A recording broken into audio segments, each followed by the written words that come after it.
আমাদের ঢাকা টাঙ্গাইল মহাসড়ক এই নাওজুর হাইওয়ে থানা এলাকা অংশ যেটা, সেই অংশে যাতে কোনো অবৈধ দোকানপাট, অবৈধ কোনো স্থাপনা না থাকে এবং রাস্তায় যাতে কোনো ধরনের অবৈধ যানবাহন, বিশেষ করে থ্রি হুইলার না চলাচল করে, সেজন্য আমরা জনগণকে সচেতন করার জন্য আমরা মাইকিং করেছি।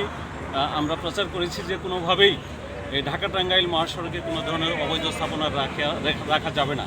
কারণ এই ধরনের অবৈধ স্থাপনা থাকলে যানবাহনের স্বাভাবিক চলাচল বিঘ্ন ঘটে, যার জন্য চন্দ্রার মতো এরকম গুরুত্বপূর্ণ একটি জায়গা, সেখানে যানজট সৃষ্টি হয়। ফলে সাধারণ মানুষ তাদের দৈনন্দিন কার্যক্রম এবং অন্যান্য যে যাতায়াতের জন্য যে সময় দরকার, যে স্বাভাবিকভাবে চলাচল দরকার, সেগুলি আমরা করতে পারছি না বিধায় স্থানীয় জনগণকে সাথে নিয়ে আমরা এই অবৈধ ফুটপাত এবং অবৈধ দখলদারদের বিরুদ্ধে আমরা আজকে থেকে আইনানুগ ব্যবস্থা গ্রহণ শুরু করেছি।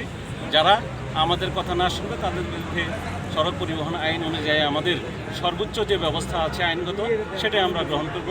সেক্ষেত্রে অবশ্যই আপনারা গণমাধ্যম কর্মী সহ যারা এই এলাকার বাসিন্দা আছেন, যারা এই দেশের মানুষ, যারা আমরা সচেতন মানুষ, সবাই আমরা চাই দেশটা ভালো হোক। আমরা চাই এই দেশের মানুষ সাধারণভাবে চলাচল করবে, এই দেশে যানজটমুক্ত একটা জীবন চাই আমরা, নাগরিক জীবন যাতে সুন্দর হয়, সেই কাজটা সহযোগিতা করার জন্য আমরা আপনাদের সহযোগিতা চাই। ধন্যবাদ সবাই।